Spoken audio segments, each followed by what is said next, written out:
Good day, my BC-250 friends. Today is almost 1 year since I started my first BC-250 project. It was very exciting journey, and during this year there were a lot of new things discovered, created for our BC-250, and it becomes slowly a truly e-waste steam machine, which is very capable, and it's a lot of fun to do this type of DIY project. What is great that the BC-250 made me part of a very good community of interesting people who are all computer enthusiasts who are interested in tickling around with the electronics, with computer parts and so on, and I found a lot of friends. And of course, thanks to BC-250 and the community, at one moment I decided to start sharing my computer guides, my simple tutorials in a series of amateur videos, and my YouTube channel recently reached 5,000 subscribers, which is incredible because I never expected that there are so many people who would be interested and would share this passion of playing with the BC-250 board and achieving more and more performance out of it. So today I decided that it's time to summarize what we have learned during this year. There were a lot of changes since the beginning. There were a lot of projects made for making BC-250 even more powerful and more user-friendly for gaming and for day-to-day use. So I'm gonna speak now about step by step what any novice user who bought BC-250 or planning to buy one, what steps you need to do from the beginning until you obtain functional steam machine, gaming console, which will give you a lot of fun and you will be very happy using it, and the entire process of making the steam machine from BC-250 is quite interesting. It is having a lot of small technical challenges, but a result is overwhelming. So please stay with me. Let's go step by step.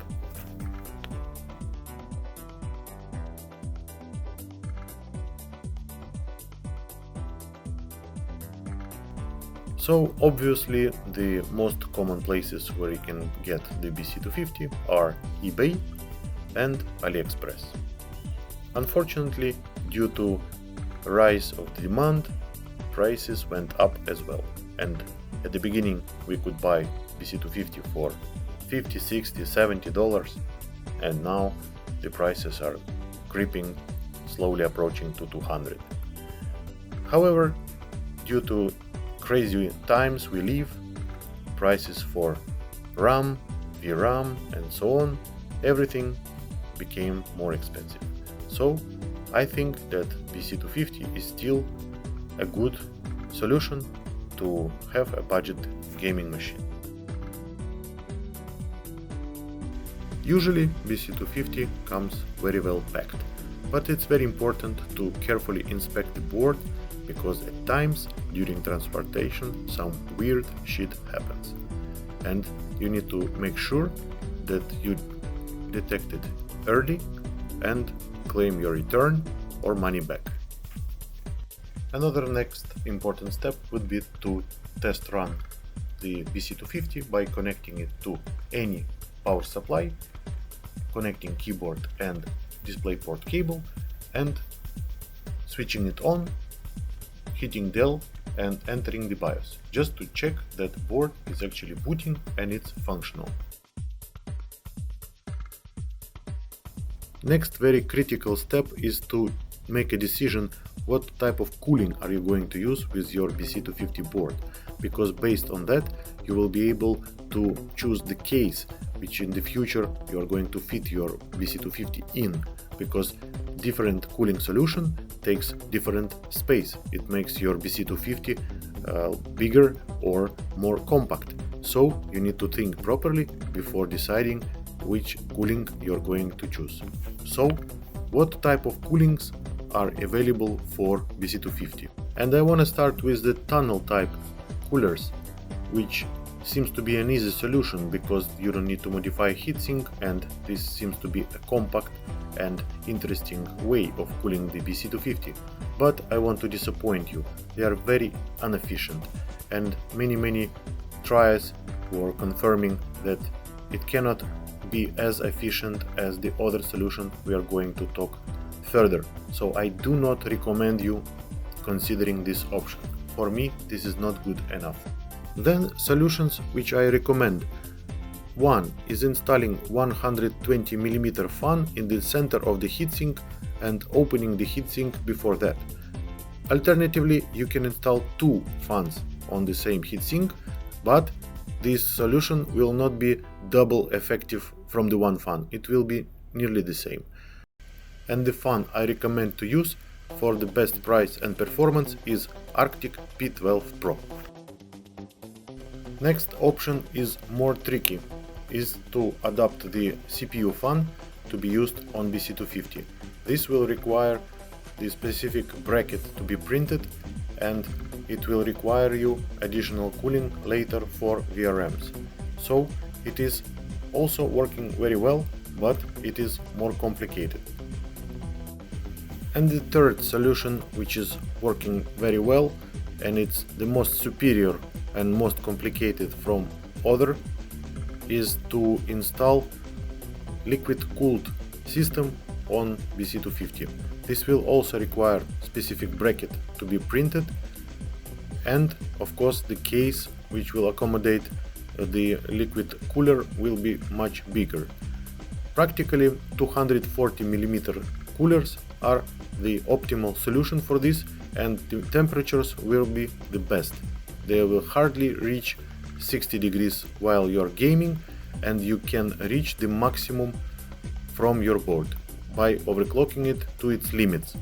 However, it's not absolutely necessary if you just want to get average good performance and be on the low budget.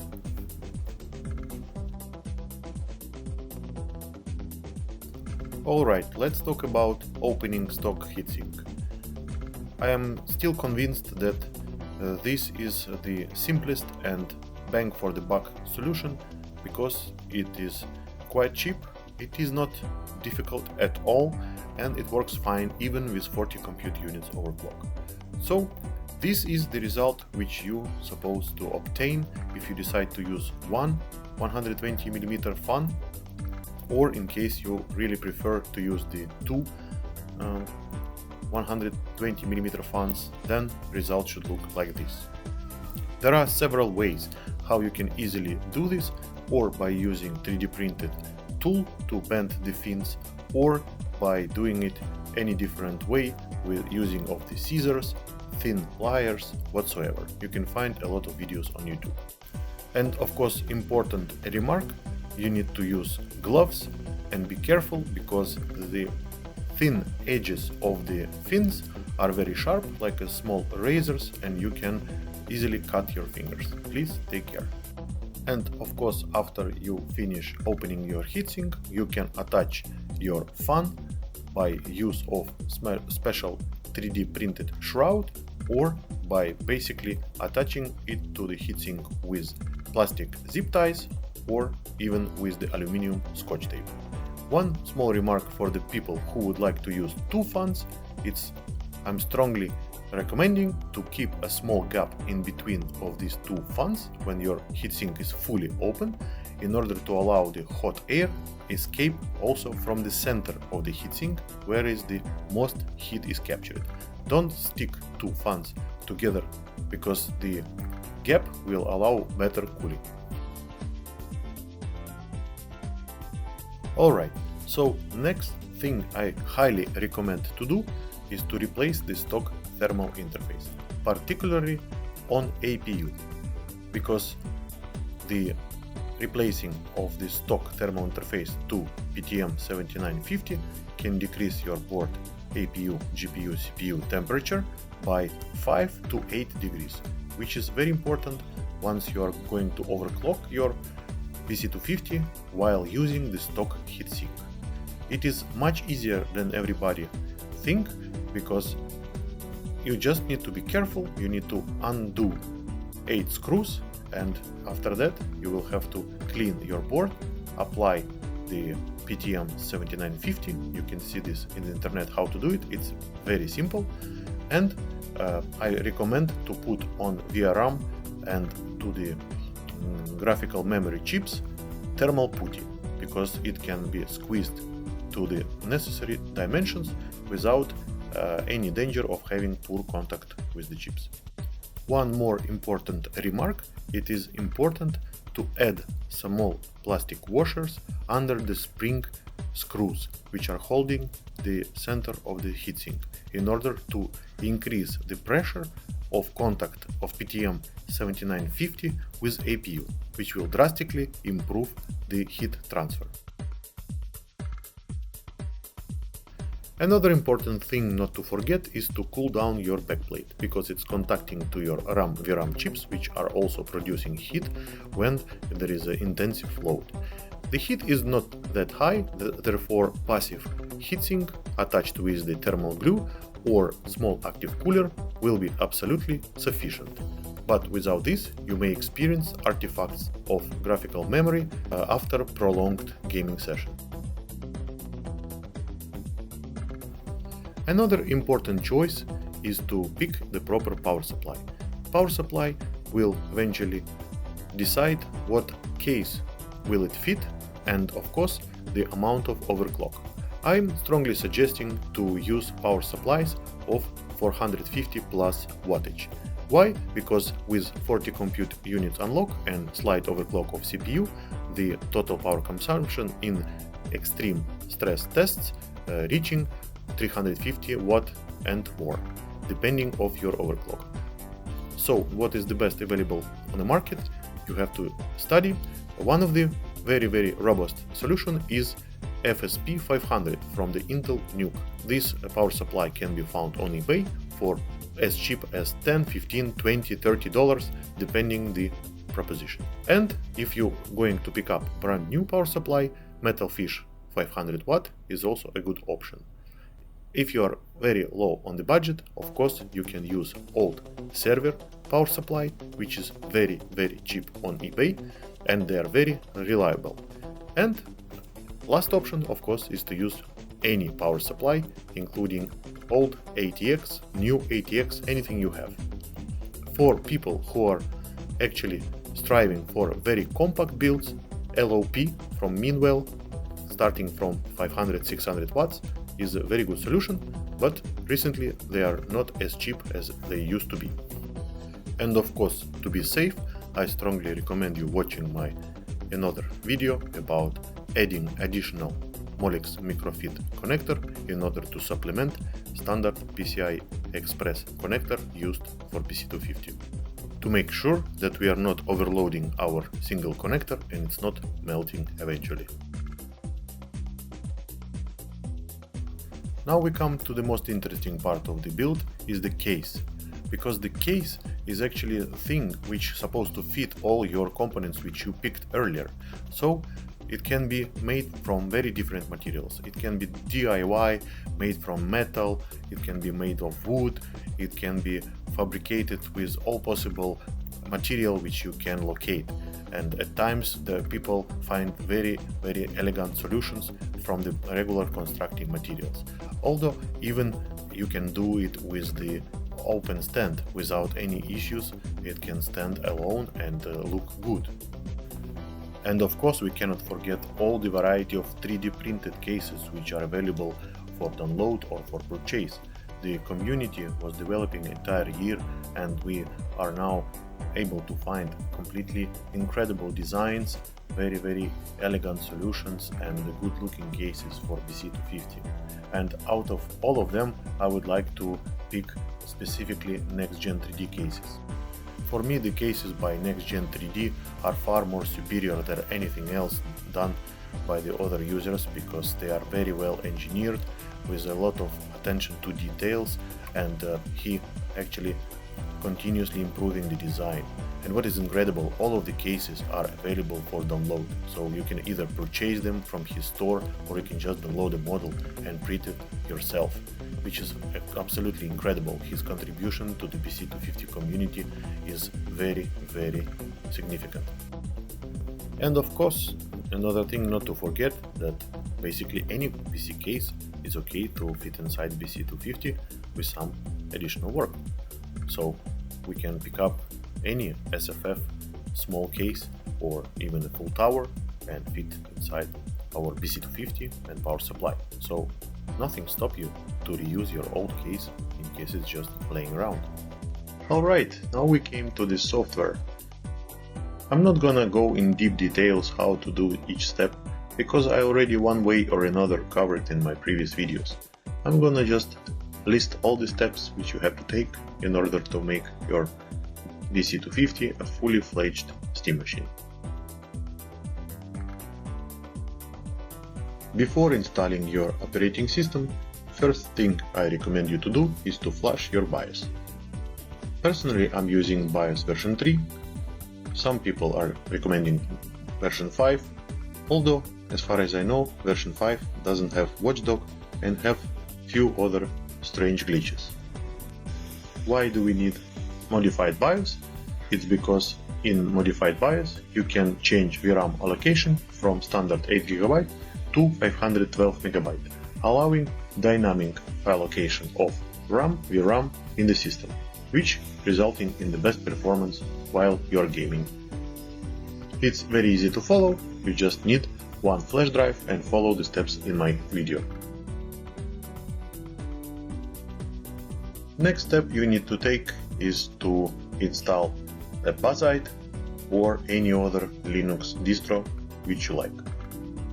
I'm using Bazzite, some people using Cache, Fedora, Arch Linux. It works with everything, but my guides are mostly related to Bazzite. It is pretty straightforward process. All you need is to download latest Steam Deck image, or if you prefer, you can use the desktop version. Burn it to the USB drive and follow the steps in installation process. In my video about installation Bazzite, I was also doing some overclocking, undervolting. Please, for a moment, disregard this process, as we will do it differently. Next step to take is to unlock your 40 compute units, or 38, 36, depending how many of them are faulty.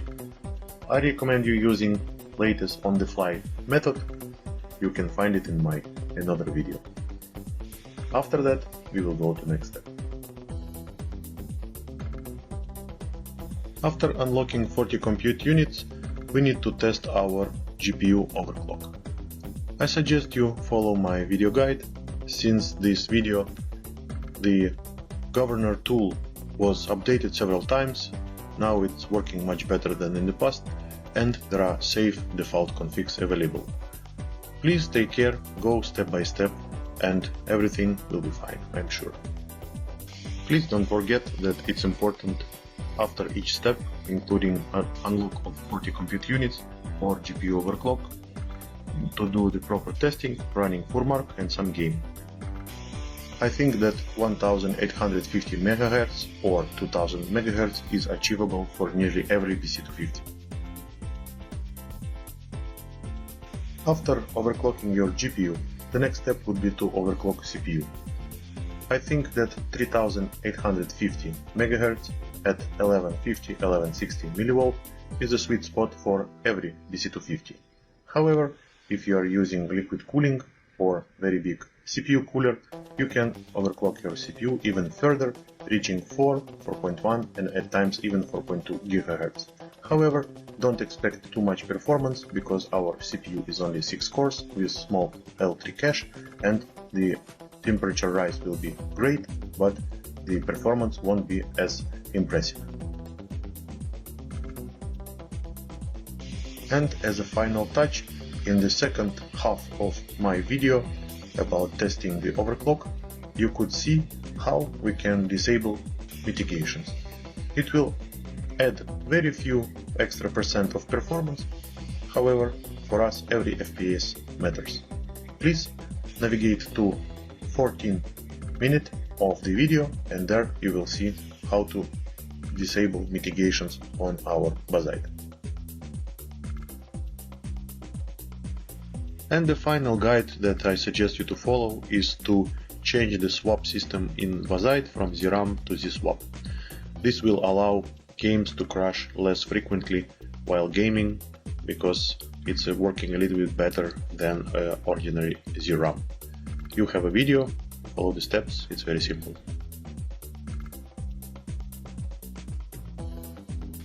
So now at the end, let's talk about prices. Now, in 2026 June, the price of the BC-250 is hovering between $150 and $200, which is very sad because a lot of us were able to get it a year ago for 50, 60, 70 bucks, and it was a bargain for this price. But taking in account prices of RAM, GPUs and so on, VRAM, I think it's still a good deal, because with 40 compute units on lock, we have performance similar to RX 6650 XT, which alone cost 150 bucks. So you can buy the board either on eBay or AliExpress, but prices are more or less the same. So just see what is cheaper in your region, what is cheaper to be delivered, custom cleared, whatsoever. As for the other components we need, PTM 7950, great stuff, cost 8-9 bucks. I strongly suggest you to use it, it's better than any thermal paste, believe me. Thermal putty, I think the price is also quite okay. It costs 15, 16, 17 bucks, and 30 grams, like you see on the screen, will be enough for entire board and you will still have some spare. This is the price for the heatsink, which will be absolutely fine for cooling the VRAM on the other side of the backplate.